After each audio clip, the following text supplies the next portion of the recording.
Hi, I'm back again. This is your girl Ariana, and I'm here to talk about another one of my favorite songs. Today's video is Ariana Grande video, and if you know me in real life, you're probably like, wow, it took her so long to get to this Ariana Grande song, because I wasn't always a Mocha Grande, right? I wasn't always like a stan of Ariana Grande. I really liked her first album when it came out. Also watched her in Victorious. We are about the same age, approximately the same age. I don't know exactly how old she is. I know we're around the same age. So when she was on children's shows as a child, I was still a child watching those shows. So I did watch her on Victorious. Did age out of Cat and Sam. Did not watch that. I've seen episodes of it. But I didn't watch Cat and Sam, also because I really hate iCarly, and that's not the point of this video, so I won't go into all the reasons why I truly deeply hate iCarly, the show, and the character of Carly.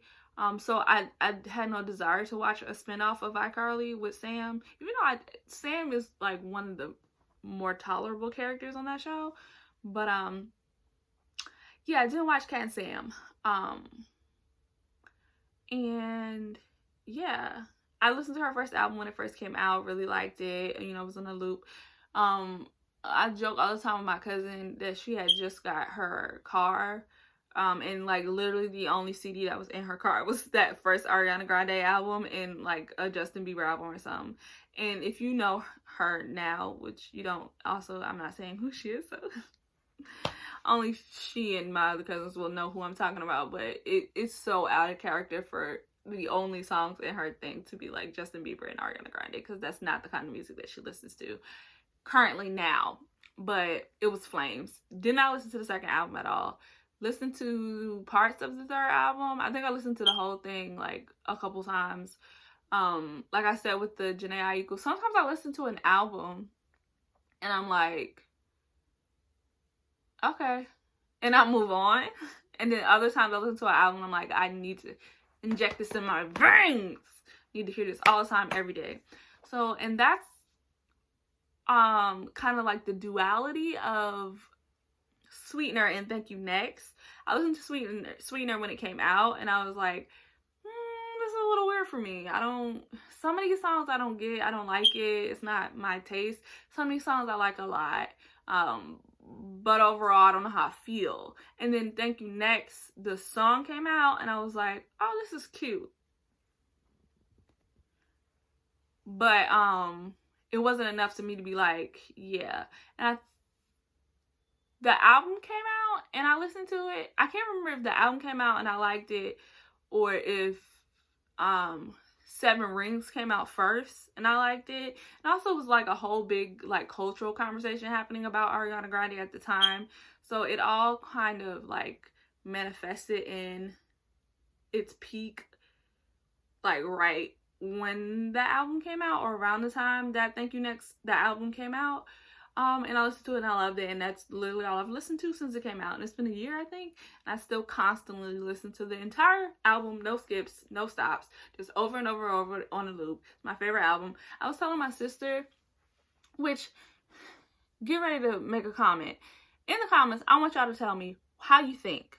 So when you think about like a thought, like do you hear a voice in your head, like your own voice in your head saying the words that you're thinking? Is it like a feeling that you feel, but there's no actual sound or no actual words? Is it like an image or a picture that comes into your mind? Like if you were to think, I want to go to a beach, what's happening in your head? Like, do you just hear the words, I want to go to the beach? Do you see a beach? Like, do you feel like the sense of like wanting or longing, like an emotion? Do you like just feel like heat on your skin? Do you remember a time where you were at the beach and that's what you conjure up? Like, what happens? Because me and my sister were talking about like the way people think, because I saw something on Twitter where someone was like, they don't think in words, like they don't hear anything in their head when they're thinking, which is so baffling to me, because literally it never stops. Like, it never stops in there. Like, it's literally always, all the time, running on a loop. And when I'm not actually thinking of words, I hear music playing in my head. So the song, I mean, the point being, of late, the music that's been playing in my head has been Ariana Grande. And I don't hear that in my voice. I don't hear me singing Ariana Grande. I literally hear the Ariana Grande song playing on loop in my head. The Boyfriend song was the one that's been in my head for a while. And then it was another song. I don't know, but and it's so, look how great that flowed. Because the song that we're talking about today is In My Mind by Ariana Grande. Oof. And it's a great breakup song, but you can't have a great breakup song without a good love, right? So we all know In My Mind is about Pete Davidson. It just is. I don't really want to hear a conversation about who else it could be about, because it is about Pete Davidson. It just is. So in reflection of that is the song Pete Davidson, which is one of the few songs on Sweetener that I loved outright. I will say most of Sweetener has grown on me, and I do listen to it in tandem, because I do feel like that they're a good companion piece. Like, you have to have your Sweetener to have your Thank You Next, you know? Like, if she didn't give us Sweetener, then we wouldn't have had Thank You Next. She had to go through those emotions to get there. We had to feel the ups and downs, the flow, whatever. But I want to do the lyrics to Pete Davidson just really quickly, because it is a very short song. It's more like an interlude or something. But it's I thought you into my life. Whoa, look at my mind. No better place or time. Look at how they align. Universe must have my back. Fell from the sky into my lap, and I know you're my soulmate and all that. I'm like, ooh, ooh, my whole life got me ready for you. Got me happy, happy. I'ma be happy, happy. I'ma be happy, happy. Won't get no crying from me. Gonna be happy, happy. I'ma be happy, happy. I'ma be happy, happy. Gonna be happy, happy. I'ma be happy, happy. Gonna be happy, happy. I'ma be happy, happy. I'ma be happy, happy. So basically saying that, she had broken up with Mac Miller, rest in peace, and she feels like this relationship with Pete Davidson was like a blessing that just dropped out the sky and into her lap. This great and beautiful person, her soulmate, and she's so in love and so happy, and this gonna be the last person that she ever be with, because, as we all know, they were engaged. And as we all also know, they were no longer engaged, or they aren't currently engaged, because, I don't know, life happens. Her ex died. It was very, emotional turmoil. She was going through a lot. And the reason why I feel like these two songs need to be talked about together, because I feel like it's a connection there that I don't know if I'm gonna do like justice of like speaking to what the connection is that I'm seeing. But because both songs are about the same person, and then that whole I thought you into my mind. Wow, look at my mind. I thought you into my life. I always say I thought you into my mind. I thought you into my life. Wow, look at my mind.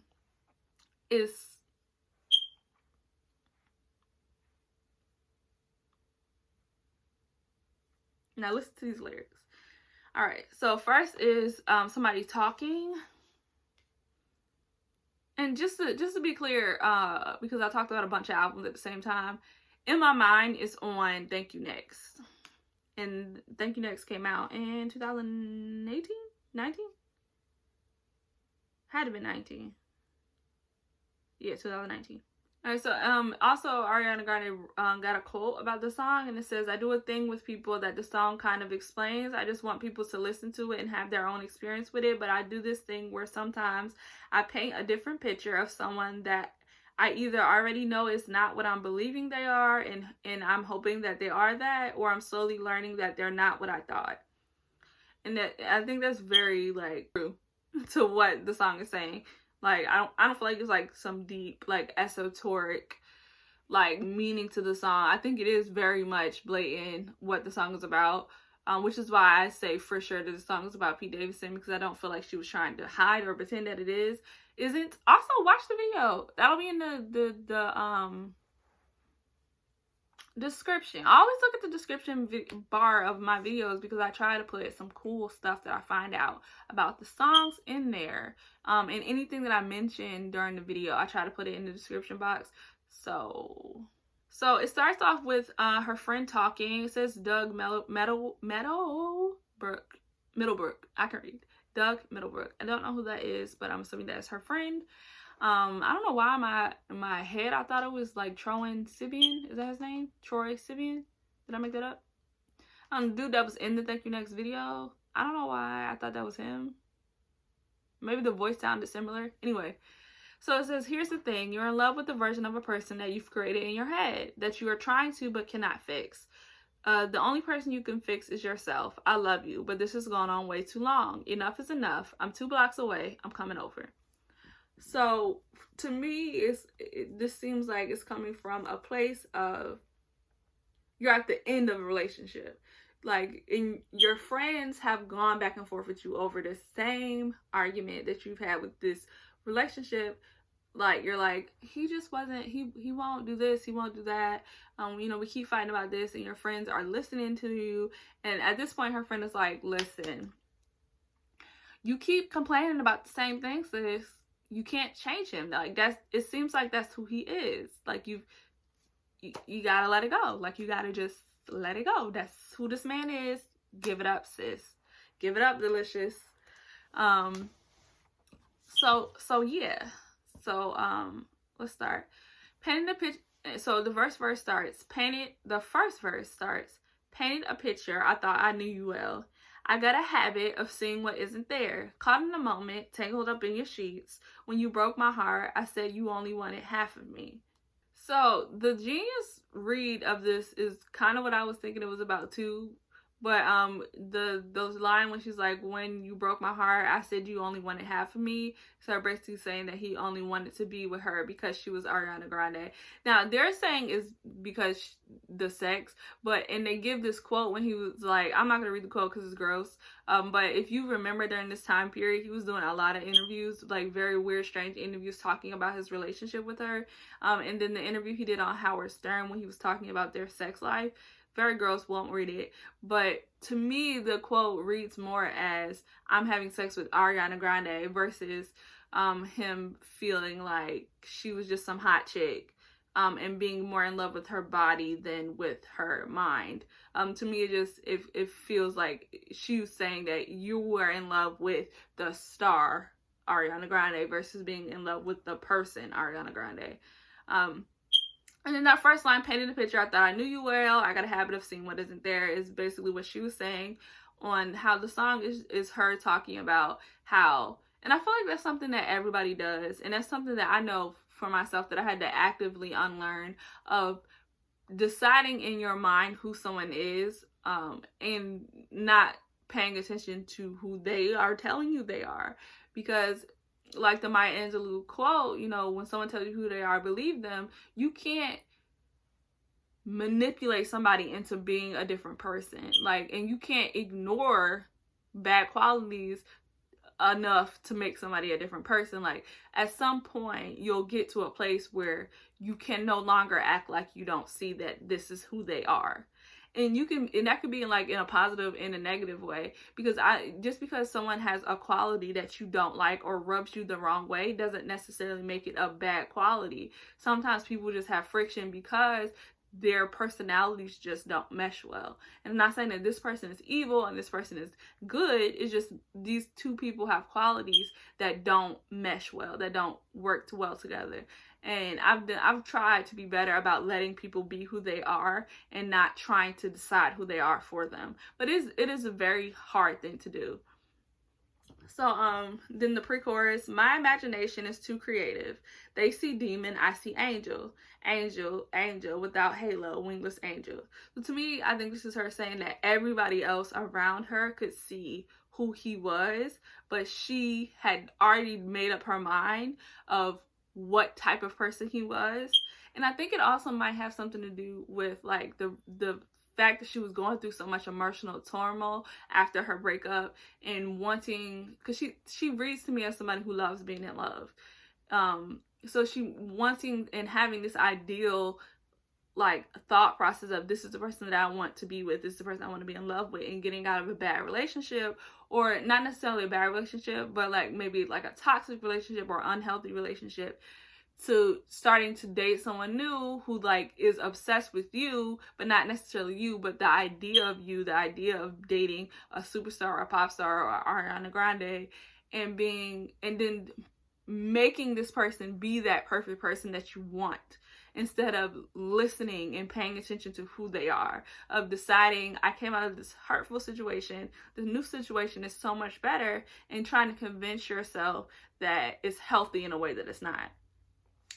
So, and then falling, but I never thought you'd leave me. Falling, needed something to believe in.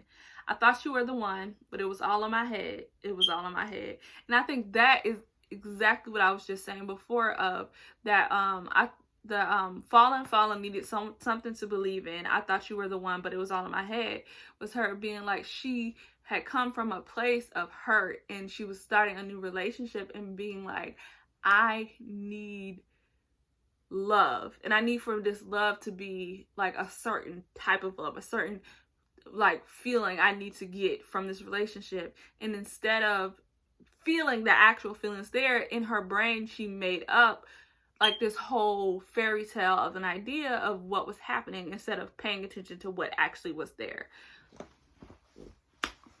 And that's why I'm a big proponent of being single after relationships. Like, I don't get people who go from one long-term relationship into another long-term relationship and don't take a break in between, because you need to let go of those feelings. Like, you have to grieve that relationship. You have to be honest with yourself about the feelings that you felt for that person. And even if it was a long breakup where, you know, you knew months ago that you didn't need to be in this relationship, but you stayed out of habit, like, you still have to get back used to not being with that person. Like, it's just like a friendship. If you were friends with somebody for 5 years and then y'all stop being friends, they're still probably going to be the first person that you want to call and tell stuff to. They're still going to be, because y'all still had that sort of intimate relationship.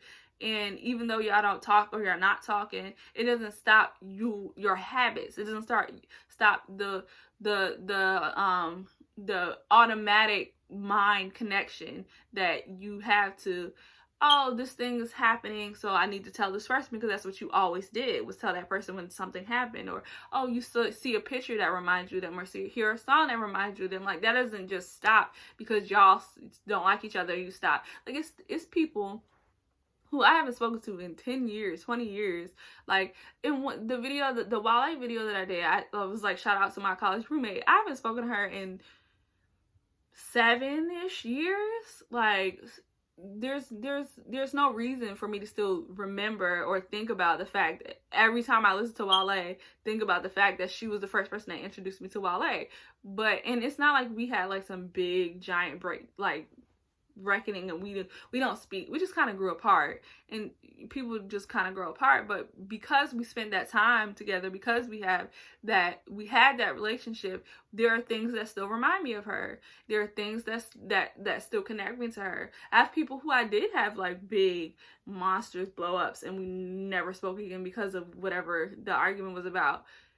It doesn't stop me from remembering things that we did together, or knowing things, or even seeing, like, I still have pictures of people that I don't speak to or don't like anymore. Like, I was about to show a picture that is so messy, because it's a picture like literally right off camera right here of me and some friends that I don't talk to anymore. And I was like, and the reason why I still have it up is because I like the picture frame that is in. The picture frame is kind of sentimental. It's handmade, but and I guess I could just take the picture out, but I just haven't. But that would be so messy if I would have showed that picture. Wow. Anyways, basically what I mean is, if you leave a relationship, you need to have time to grieve that relationship before you move into another relationship. Because if not, you're just either suppressing those feelings and eventually they'll bubble up, or you're going to take those feelings about your previous relationship into your new relationship, which will in turn translate to you treating your new partner like you treated your old partner. And you need to understand the relationship ended for a reason, and it might not necessarily been your fault why the relationship ended, but you probably had some fault in it. Like, you probably played some part in it. So those bad habits that you had in that relationship, you're going to take to your new relationship. You got to take time. You got to take time in between relationships. Like, really be honest with yourself and be like, this relationship ended because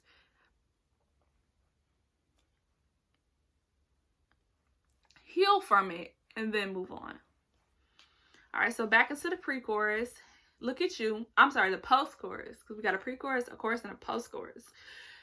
Is, yeah, look at you. Boy, I invented you. Your Gucci tennis shoes, running from your issue. Cardio good for the heart. I figured we could work it out. And that's, again, her being optimistic of being like, look at you. Like, I see who you actually are. Like, you're a hurt person who's running from these deep-seated issues.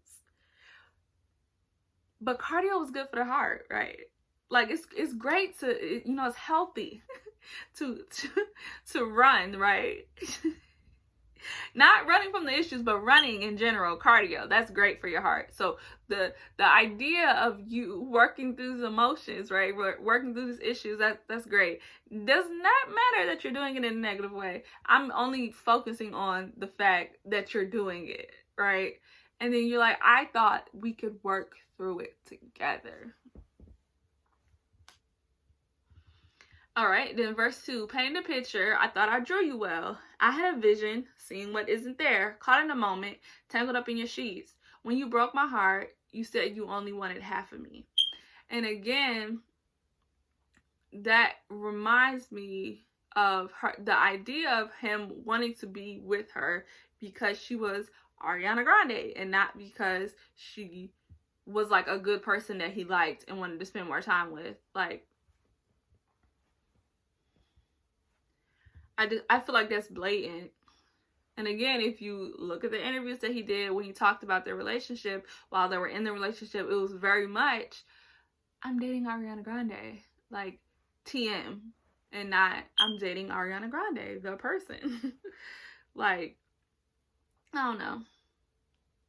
And also the tangled up in your sheets part that like keeps repeating. And it's also in like a whole bunch of other songs on this album when she talks about the physical relationship, maybe not necessarily with Pete Davidson specifically, but just like being in a relationship that was purely physical or about the physical element, and also I don't know if she said it or I feel like it was like a conversation that was had about him being good in bed. But that's the vibe that I'm getting, that he was good in bed, or at least their sexual chemistry was good. And then the pre-chorus again, my imagination's too creative. They see Cain and I see Abel. Abel. I know you're able, willing and able. So I'm a bad Christian, right? Because the only thing I know about Cain and Abel was that they were brothers and like one had to fight the other one, right? For some reason. So it says that God liked Cain more than Abel. So wait, liked Abel more than Cain. So Cain killed Abel. I don't know. She a better Catholic than I'm a Christian, I guess. Cause I don't really know specifically. I guess she was saying she was seeing like this good pious man, and I mean, everybody else was seeing like this evil person, and she was seeing this good pious man. And it probably was just because it rhymed in the play off willing and able. And the duality of one person was praised by God and the other person was a murderer.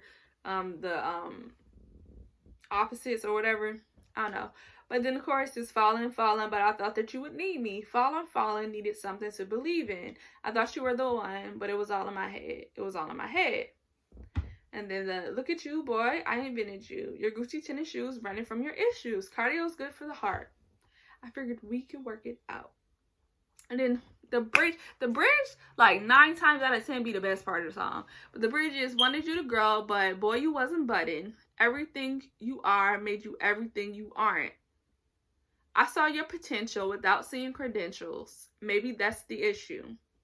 Said maybe that's the issue. Oh, but I can't hold that ish against you. I guess I did it to myself. I thought you were someone else. And then I thought you were somebody else. Ooh. I thought you were somebody else. Ooh. That's how the song ends. So, yeah. I like that. Wanted you to grow, but boy, you wasn't budding. It's a metaphor on plants, because the plants grow, and like that's the first like stage is when they start to bud, right? When the got that reference. I don't plant, but I got that reference. And then everything you are made you everything you aren't. This is a reference to Kanye, and I don't think it is. But everything you are made you everything you aren't. I guess maybe she's, I don't know if I understand what that means literally. I think she's saying that like the person that he is, like the qualities that he has, prevents him from growing, like being a better person. That those qualities that make him are the reasons why he can't be better.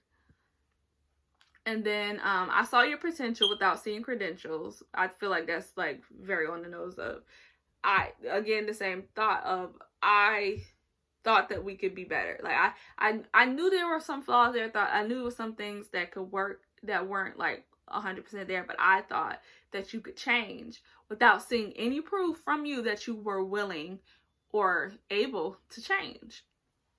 And then maybe that's the issue. I said, maybe that's the issue. I can't hold that against you. I thought you were somebody else. Oh, guess I did it to myself. Thought you were somebody else. It's basically her saying that she can't be mad at him for not being the imaginary person that she made up in her head, because that's was the choice that she made. He was, I guess, honest or forthcoming about the type of person that he was, and instead of her taking him at face value, she decided that she could change him or make him better. Or that even that if she gave him time and like love, that he could change or would want to change, and he didn't, because he didn't want to. And it's not necessarily his fault that he couldn't be what she wanted him to be, because she never said that he would, and he never agreed to. And also, you can't make people be who you want them to be. Like, you kind of have to just love people for who they are. And, you can encourage people to be better people, but you can't completely change who someone is to suit you. Like, you have to learn to love people, meet people where they're at, love people as they are, hope that they grow. I hope that, everyone is always growing, always learning. I at least try to be someone who's always learning, always growing, always trying to better myself. But everybody don't do that. I don't know, but that is the whole song. Yay. Like to say at the end of every video, like this content if you like this content. Share this with somebody who just got out of a bad relationship. Share this with your friend. The friend who keep going back and forth to the same nigga over and over and over and over and over again. Send this video to her or him, because they need to see it. They need maybe it's a message in here for them, and if not, they can just listen to the song, because it's a great song to listen to right after a breakup, I would think. So yeah, share that with them. Subscribe if you like this content. New video every Thursday this month, and this month maybe only, still haven't decided. There will be a new video every Monday and every Thursday, so please subscribe. And if you want to keep looking at my face, also, I never remember to say like all the internet things that you're supposed to say at the end of your YouTube video, but it should be a video, the next video, like at the end of all my videos, but I'm remembering now to say, so look, click it, click it, click it, click it, click it, click it, click it now.